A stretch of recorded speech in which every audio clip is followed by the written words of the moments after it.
Welcome to Buckeyes Tomorrow Morning for Tuesday, March 19th. I'm your host, Tom Orr. The Akron game in 165 days, the game against Michigan in 256 days.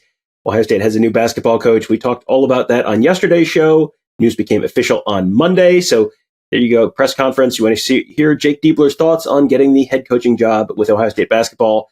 You can find that all at BuckeyeHuddle.com and at YouTube.com/BuckeyeHuddle. Today, we are talking football. The Buckeyes will be back on the practice field on Tuesday. We will be back in the Woody Hayes Athletic Center on Tuesday to cover it all for you at BuckeyeHuddle.com. Today, though, we're going to be talking with Tony Gerdeman of Buckeye Huddle for his wildly popular member-exclusive column, What I Know, What I Think, What I Wonder. This is something that he posts these, and then there are always people who reply immediately like, this is like the biggest reason I subscribe is so I get access to this. So you want to get this from Tony? The regular feature for our members at BuckeyeHuddle.com. We're going to be talking about a few of the little bullet points from that column on today's show. Tony, I know, it's 2024. We know what that means. It is the year of the tight end at Ohio State. So we got to start with Will Kacmarek. And there have been a lot of very high-profile additions for the Buckeyes through the transfer portal. Kacmarek, I think, is the one where, if you were going to ask people to list them, that would be the one where people would get through the first, 4 or 5 and then be, thinking about, okay, who else was there? He would probably be one of the ones that came after the sort of the long pause and the head scratch. But he also feels like he might be someone who has a real significant impact on this year's team. Yeah, the guy is listed at 6'6", 260 pounds by Ohio State right now. And obviously bigger than your normal tight end, your typical tight end. I haven't had somebody this size in a while, but it's not just the size, it's the physicality. I had somebody tell me that, speaking with one of the Ohio State assistant coaches on defense, called him a tank with bad intentions. And that's kind of what you'd like to hear from an offense where last year physicality was maybe lacking at times.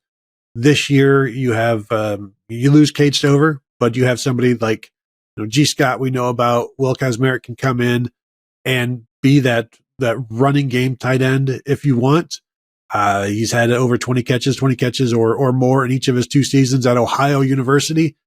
But it's the physicality that Ohio State likes and that has really caught the defensive coach's eye. And they don't even have pads on yet. So this is workouts. This is, drills and things like that. So just wait, I guess, until the pads actually go on, and I won't be surprised, and you shouldn't be surprised to hear more and more about him and the way he plays.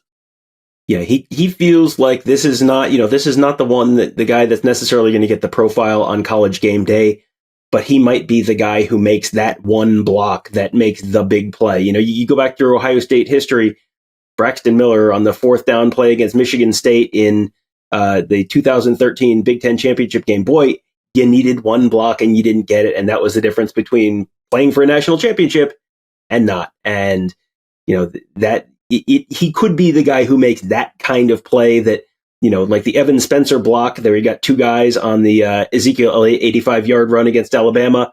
Sometimes it's just that one block that's sort of lost, except, unless the people really want to kind of dive into it, that can make a really, really big difference in a season. So we'll keep an eye on Will Kacmarek throughout the spring. Definitely a name that I think is going to get more attention as the spring and the season go along.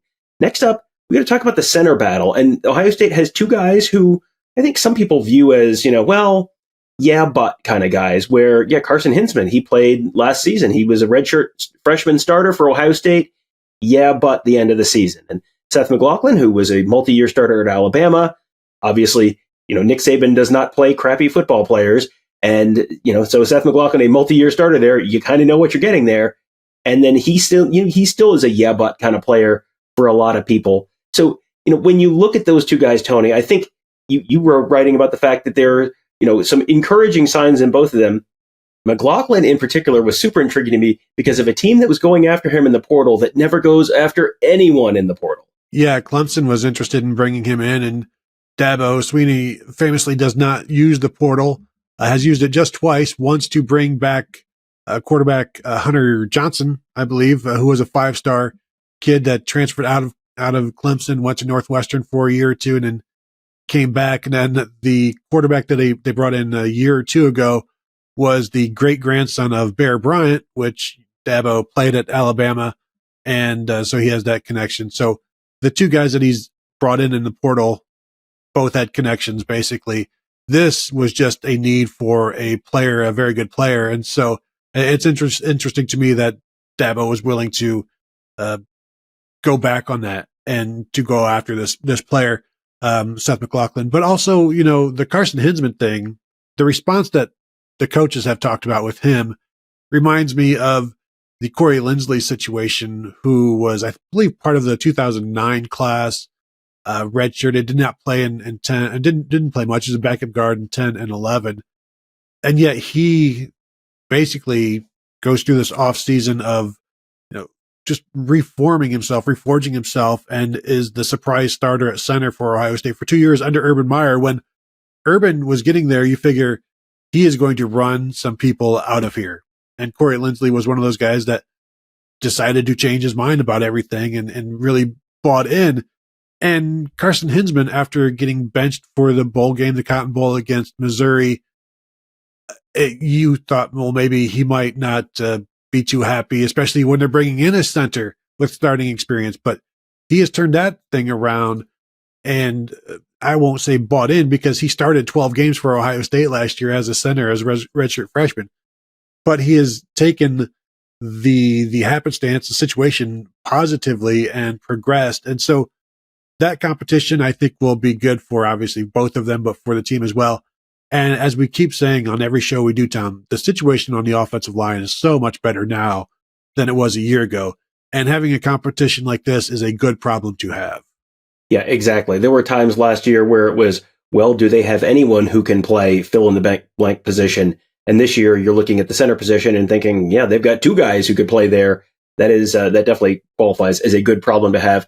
Another good problem to have is, well, you have the top recruit in the overall class of 2024, and he's immediately making incredibly positive impressions on pretty much everyone around the program. That would be Jeremiah Smith. That is a name that I think Ohio State fans have been kind of eagerly anticipating seeing him finally get on campus. He is now on campus, and you're not just hearing good things from Jeremiah Smith from the people who, are always going to kind of say positive things and be supportive of the young guys. You're hearing stuff for positive stuff about Jeremiah Smith from the people who are generally going to shoot you pretty straight if something's going well or not going well. And it sounds like with Jeremiah Smith, yeah, early returns are, things are going real well. Yeah, and we always talk about Denzel Burke being the guy, the arbiter of truth when it comes to Ohio State football. And he's already came out and said it a couple weeks ago that he thinks Jeremiah Smith has a pretty good chance to be the next great Ohio State receiver. And when you ask anybody, whether it's coach or player, about him, and it's almost gotten to meme territory at this point, but you just hear like, he's a freak.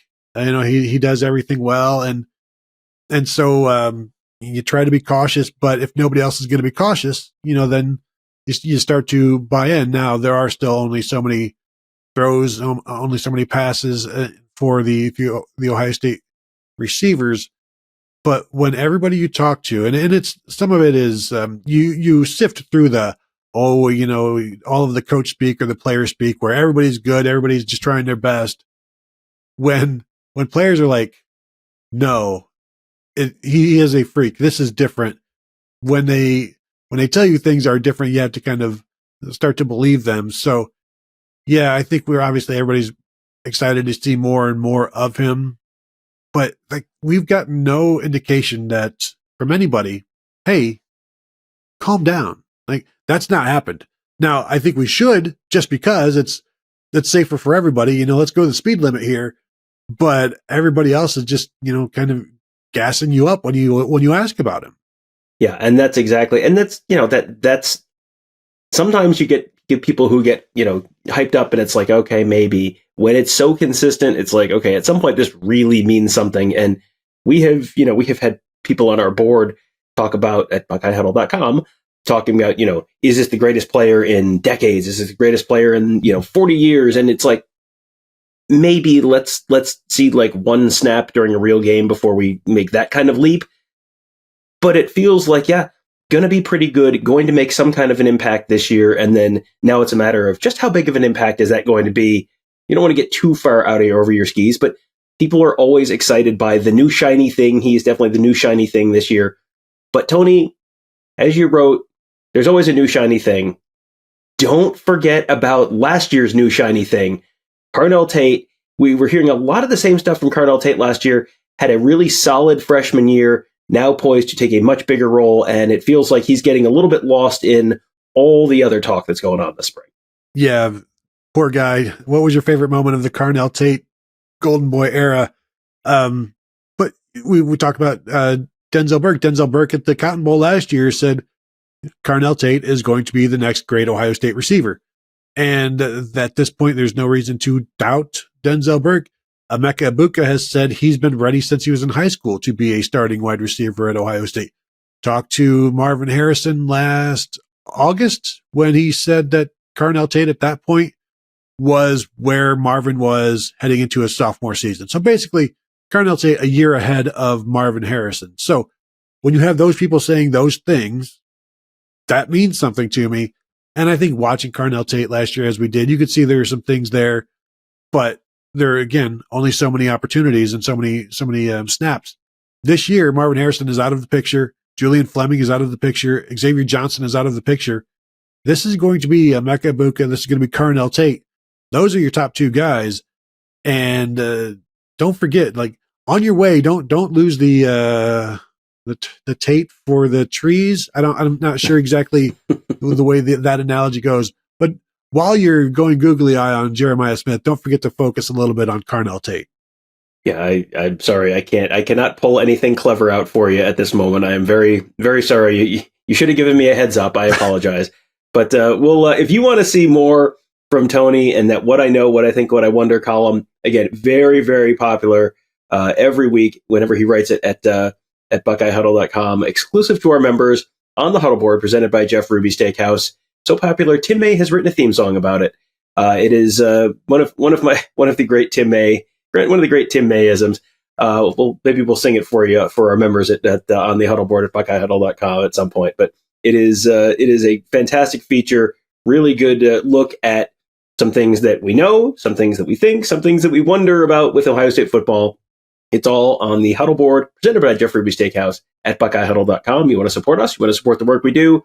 Sign up, become a member there. Great way to support what we do, support our work. You can also make sure you're subscribed to our YouTube channel at youtube.com/BuckeyeHuddle. Make sure if you're watching this video, hit that thumbs up. That will help other folks find these videos.